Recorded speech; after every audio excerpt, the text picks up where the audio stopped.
Hey guys, I thought I'd do a bit of an instructional video tonight.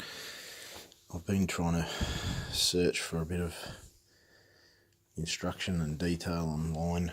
I haven't had much luck. This is my Weatherby Vangard heavy barrel 223. I bought it second hand off a mate about 7 years ago. The only mods that I've done, probably about 4 years ago, I put the Hauer 1500 floor plate, or as the Americans call it, the bottom metal. Couldn't tell you the exact brand, but it's basically just a plastic or polymer floor plate that replaced the factory 3-round hinged floor plate.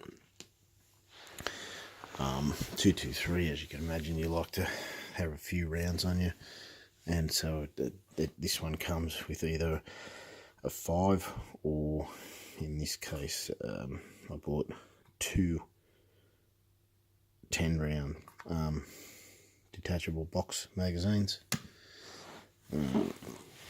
Pardon me. See if I can get that. There you go, 223 Remington.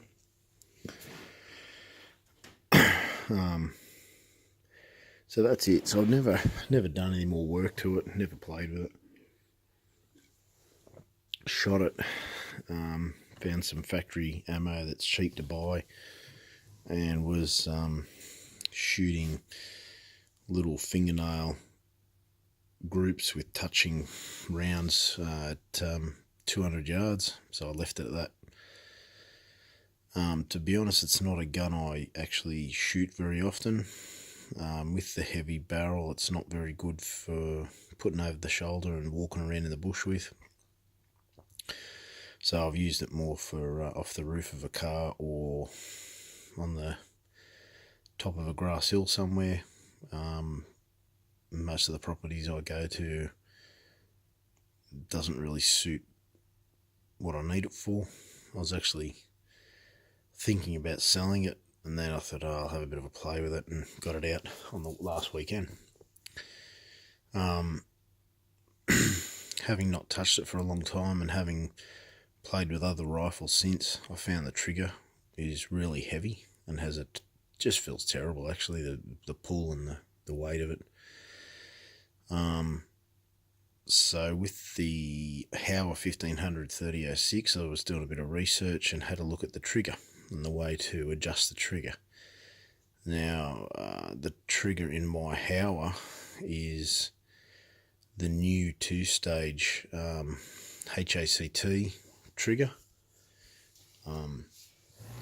So I worked out how to adjust it, and then I thought, oh well, I'm here now, I've got the tools out, may as well have a look at the Weatherby and adjust it as well. And then I found out these ones are fairly different. This is where I had trouble getting information. For this particular rifle, to pull it apart, one flat blade screwdriver undoes the floor plate, pull the whole thing apart. To adjust the trigger, as many of you may have already tried, very small flat blade screwdriver, and it's about a 6mm locking nut, which I don't have any spanners, so I'm using this shifter, which is very clumsy, but it will do the job. 8mm does not fit, so I'm guessing 6mm. So the differences are the Hauer 2-stage has got a pin for the trigger and another removable pin here for the shear, for the actuator. And the Hauer later model trigger has only got one. If I can get it, I might try and get it with a bit better light on. That's any better. it's only got the one adjustment for the trigger pull, whereas this one has got one at the front for the trigger pull, one at the back for the sear. Now, what I'm not 100% sure about, because I bought it secondhand and it was quite some time ago, is exactly what model this particular rifle is. And the reason I say that is because I've just been watching a video where a bloke said that he had a Series 1. It's called Weatherby Vangard Series 1 versus Series 2 or something like that. And he was doing a comparison. And the comparison he did showed that the Series 1 has a 2-stage safety, which this one does, either fire or safe. Whereas the Series 2 has fire, safe, where you can action the bolt, but you can't pull the trigger. And then full safe, where you cannot action the bolt, and obviously you can't action the trigger. So I thought, being only 2-stage, this was going to be a Series 1. However, when I'm in safe, can't action the trigger, but I can cycle my bolt. So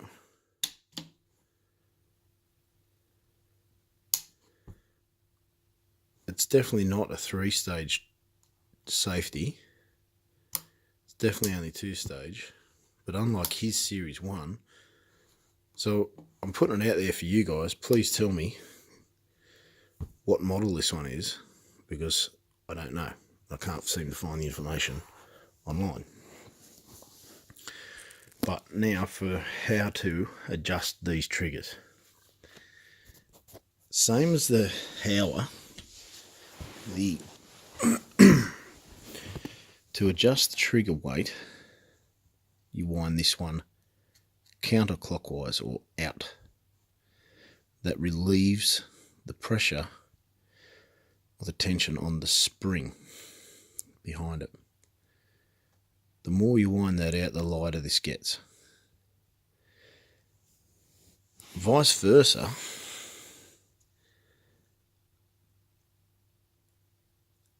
instead of winding the sear out, you have to wind the sear spring in.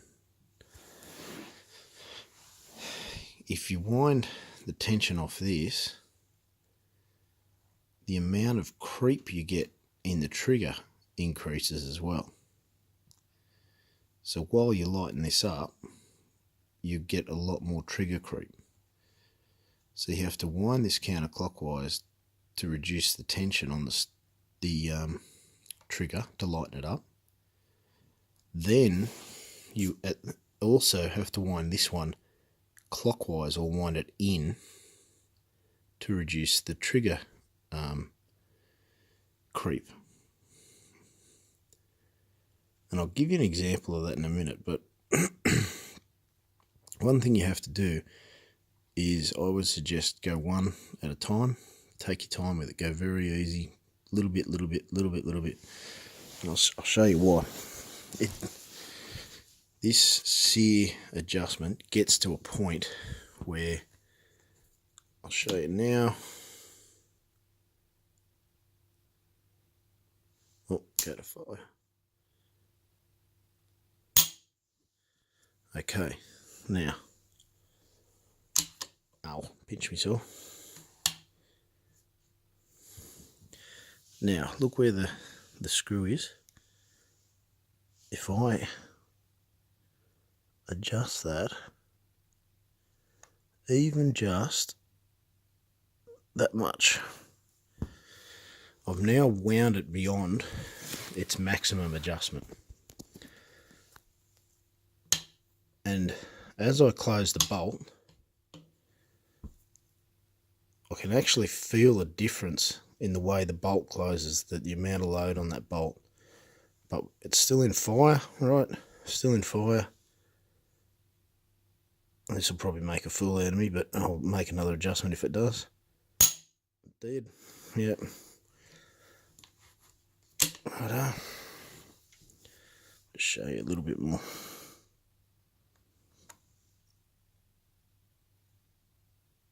Okay. Oh, there you go. You could probably tell then. It just falls over. It doesn't have any load against it. Okay. Now, can't pull a trigger.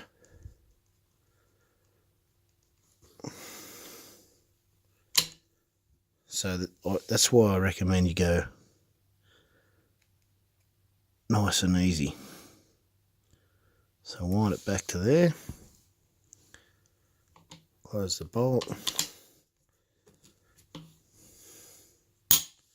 Okay. Now, quite crisp there. It's about its lightest, so what's that, 2.5 pound? Now I'm going to wind it out. And hopefully the nut goes with it, so it shows me where the adjustment is. No, it's not.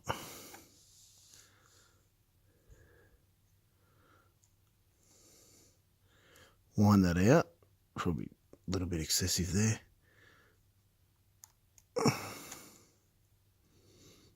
Sorry, I'm holding the phone with my left hand.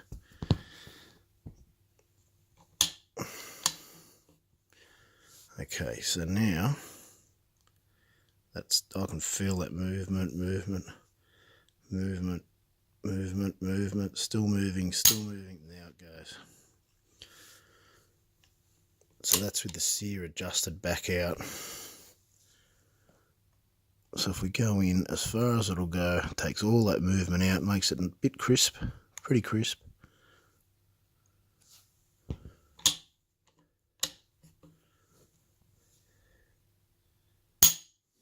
No movement whatsoever now. And I'll bring it in until it won't go any further. And then back it up. It's pretty close to the limit. I reckon that's all she wrote, so I'll back that up a touch and nip it up. Anyway, that's how you adjust that trigger weight and then you sear. And as I said, just go very, very easy with your sear, because once you go past a particular point you can't action the trigger anymore, and you really want to check that and check your safety operation.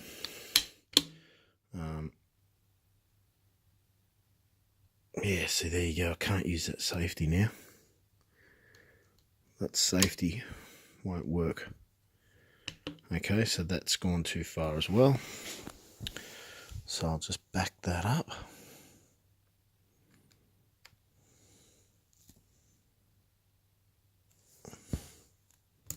Now I can use the safety and use the trigger. So you need to check that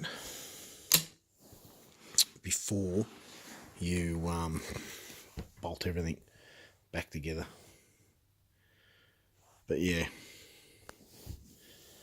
there you go. Hopefully that helps some people. Cheers.